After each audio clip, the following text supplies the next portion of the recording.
My boyfriend wanted me to abandon my siblings after our parents died. 1 year later, I'm raising them and he regrets everything. I 28F. Find myself in a complicated situation with my boyfriend Samuel. 30M and I'm struggling to see a clear path forward. We've been together for 5 years, and for the most part, our relationship has been great. Samuel is intelligent, has a great sense of humor, and we share many common interests. We met during our final year of college, when we were both volunteering at a local animal shelter. I remember being impressed by how gentle he was with the scared, abused dogs. We bonded over our love for animals, and our shared dream of traveling the world. After graduation, we moved in together and started building our life. We adopted 2 rescue cats, Milo and Luna, and spent weekends exploring nearby hiking trails. For trying out new restaurants in the city. Samuel works as a software engineer, and I'm a marketing coordinator for a non-profit organization. We have plans to save up for a house and eventually start a family of our own. But recent events have thrown all of those plans into question. To give you some context, I come from a large blended family. My parents divorced when I was 12, which was a difficult time for all of us. My dad moved to another state for work, and while we stayed in touch, our relationship became more distant. My mom remarried when I was 15 to my stepdad Andrew. 52M Andrew seemed nice enough at first, but looking back there were signs that he struggled with alcohol. Even then Andrew brought 2 kids into the family. My stepbrother Charlie 25M and stepsister Cindy 23F. The transition wasn't easy. I resented having to share my mom's attention and felt like an outsider in my own home. Charlie and I butted heads constantly, competing for the oldest child role. Cindy, being the youngest at the time, often got caught in the middle of our arguments. It took time, but eventually we found our rhythm as a family. My mom had a way of bringing people together, always organizing family game nights or weekend trips to the lake. She encouraged us to support each other's interests, attending Charlie's basketball games, cheering for Cindy at her dance recitals, and helping me with my school newspaper articles. Over time, the step-sibling boundaries blurred and we became genuinely close. A few years after Mom and Andrew got married, they had 2 more kids together. My half-brother Max 16M and half-sister Terry 18F. I was in high school by then and initially felt a bit jealous of the new babies, but as they grew I found myself taking on a protective big sister role. I taught Terry how to ride a bike and helped Max with his reading when he was struggling in elementary school. Last year our world was turned upside down when Mom was diagnosed with stage 4 lung cancer. It came out of nowhere. She had always been healthy. Never smoked a day in her life. The diagnosis hit us all hard, but we rallied around her. I took time off work to drive her to chemo appointments. Charlie flew in from out of state every other weekend to help out. Cindy put her college plans on hold to be at home more. Mom fought hard, but the cancer was aggressive. She passed away 6 months ago, just 2 weeks after her 50th birthday. We were all devastated, but Andrew took it especially hard. He had always enjoyed a drink or 2 in the evenings, but after Mom died his drinking spiraled out of control. He'd disappear for days at a time, leaving the younger kids to fend for themselves. Charlie and I tried to step in where we could, but we both had jobs and our own lives to manage. About 2 months ago, I got a frantic call from Terry. She was in tears, saying that Andrew had left town suddenly and abandoned her. Max and Cindy, apparently, he had emptied their bank accounts, including the kids' savings that Mom had set up for their college funds. He left a note saying he couldn't handle it anymore and just took off, leaving the kids alone in the house with no money and barely any food. I immediately drove over to the house, my heart pounding the whole way. When I arrived, I found the place in complete disarray. There were empty liquor bottles scattered around, unopened bills piled up on the counter, and a stack of past due notices from the utility companies. The fridge was nearly empty, except for some moldy leftovers and a few cans of soda. Terry, Max, and Cindy were huddled together on the couch, looking scared and confused. I called our older brother Ryan, 26M, right away, and we agreed that the younger siblings needed to come stay with us. For the time being, Ryan has a house with a spare bedroom, so he took a Max. I have a small 2-bedroom apartment.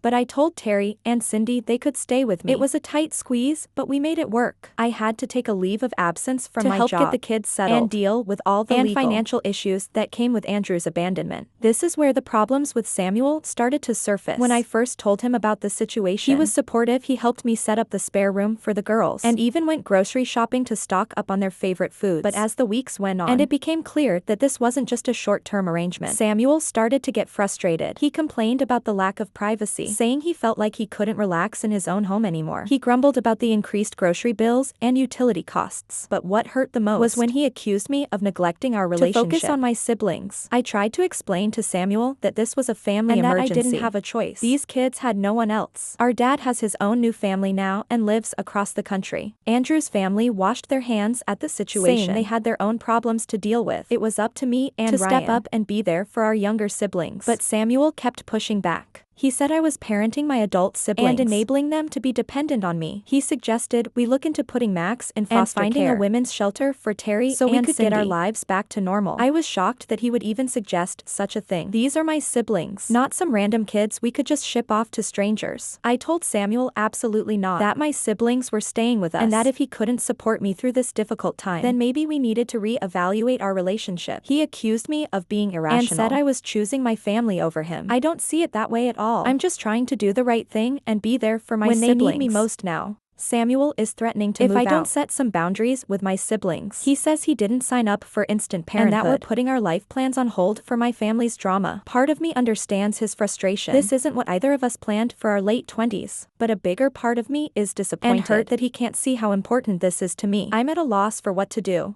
Samuel and I have built a life together over the past 5 years. We've talked about marriage and kids of our own someday. I love him and the life we've created, but I also love my siblings, and I'm not going to abandon them when they've already lost so much. They're still dealing with the grief of losing mom, and now they're grappling with feelings of abandonment from Andrew. They need stability and support now more than ever. Am I being unreasonable here? Should I be doing more to balance my relationship with my obligations? I just don't know how to move forward from this.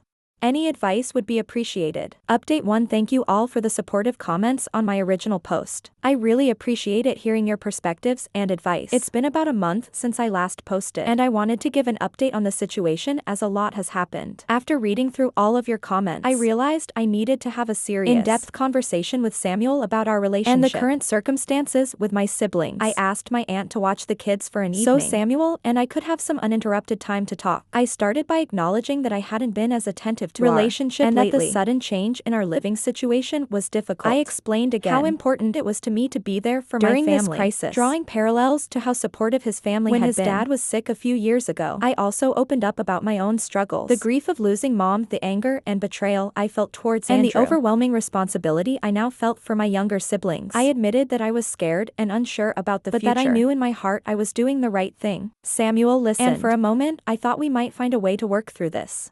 He said he understood why I felt the need to help my siblings, but ultimately he couldn't accept the current arrangement.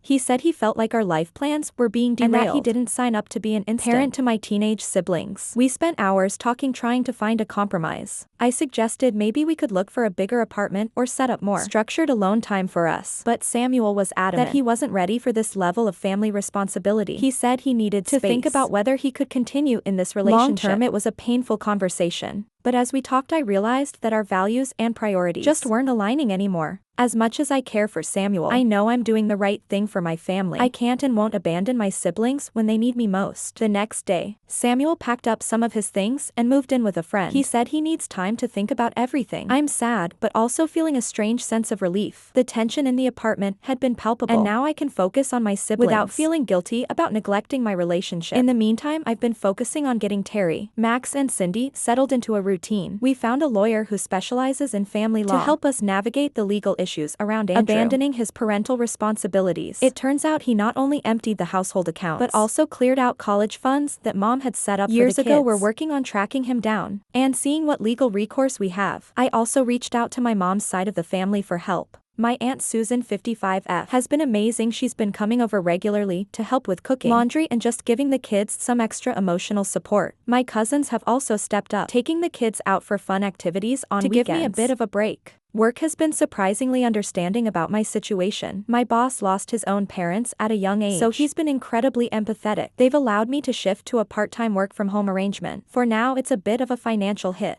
but it allows me to be there for the kids while still keeping my job. I'm also looking into what kind of assistance programs we might qualify to help with expenses. Terry has been my rock through all of this. Despite being only 18, she's shown incredible maturity and strength. She's taken on a lot of responsibility with household chores and helping Max and Cindy with schoolwork. She even started a part-time job at a local cafe to contribute to the household expenses, despite my insistence that she doesn't need to. I'm so proud of how she's handling everything. Max is struggling the most with all the changes. He's been having trouble in school, his grades slipping, and he's been acting out at home. I found a counselor who specializes in adolescent trauma, and he started weekly sessions. It's early days, but I'm hopeful it will help him process everything that's happened. In the meantime, I've been trying to spend one-on-one time with him, reviving our old tradition of Sunday morning pancakes and board games. Cindy has thrown herself into her art as a way of coping. She's always been creative, but lately she's been producing some really powerful pieces. I've been encouraging her to pursue it, and we set up a little studio space in the corner of the living room for her to work on her paintings. It seems to really help her mood to have that creative outlet. As for me, I'm taking it one day at a time. There are moments when it all feels overwhelming, juggling work, household responsibilities, and the kids' emotional needs. But then there are moments of unexpected joy, like when we all end up in a giggle fit over a failed attempt at making homemade pizza, or when Terry and Cindy team up to prank Max, just like they used to when they were little. I miss Samuel, and part of me hopes he'll come around. We've exchanged a few texts, mostly about practical matters, like him picking up more of his things. But I also know that I can't compromise on being there for my family. If you can't accept that, then maybe we're just not meant to be.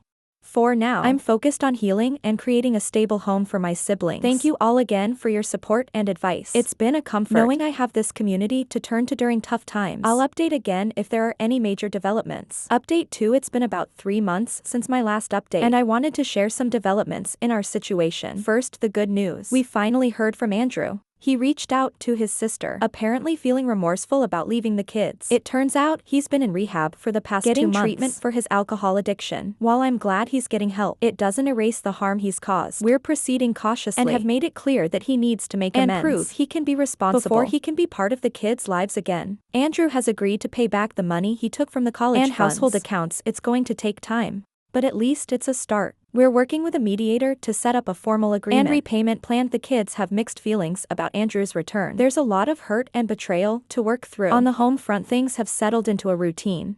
Terry decided to defer her college plans for a year to help out at home, which I feel guilty about but also incredibly grateful for. She's been taking some online classes and working part-time at a local cafe. Her maturity and resilience continue to amaze me. She's talking about studying psychology now, inspired by everything our family has been through. Max is doing better with the help of his counselor. He's joined the school's drama club, which has been a great outlet for him. His grades are improving, and he's starting to talk more about his feelings instead of acting out. Last week, he came home excited about a monologue he's preparing for the school play. It was the first time I've seen him genuinely enthusiastic about something in months. Cindy had her first art show at a local community center. It was a small event, but seeing her beaming with pride as people admired was a beautiful moment. She sold 3 paintings and used the money to buy art supplies for a children's shelter. She's talking about applying to art schools next year, and I'm doing everything I can to encourage her dreams. As for me, I've been promoted at work to a position that allows more flexibility with my schedule. The increased income has been a huge help in managing our expenses. I've also started taking an online course in family counseling, hoping to better equip myself to support my siblings through this transition. It's challenging balancing work, studies, and family responsibilities, but it feels good to be working towards something positive. Samuel and I have had some contact over the past few months. He's expressed regret about how he handled things and has asked to meet up and talk. Part of me wants to hear him out, but I'm also wary of disrupting the stability we've managed to create. I haven't decided yet if I'm ready to have that conversation. The kids have asked about him a few times, especially Max, who had grown close to Samuel over the years. My Aunt Susan has been an absolute godsend. She's basically become a second parent to the kids, coming over several times a week to help out. She's even talking about moving closer to us to be more involved. Her support has made a world of difference, both practically and emotionally. There have been challenges. Of course, the apartment feels cramped with 4 of us, and there are still days when the stress feels overwhelming, but we're making it work. And there's a lot more laughter in our home now than it was a few months ago. We started a tradition of Friday night movie marathons, complete with homemade popcorn and silly commentary. I'm proud of how far we've come as a family unit. It's not the life I imagined for myself at 28, but I wouldn't change it.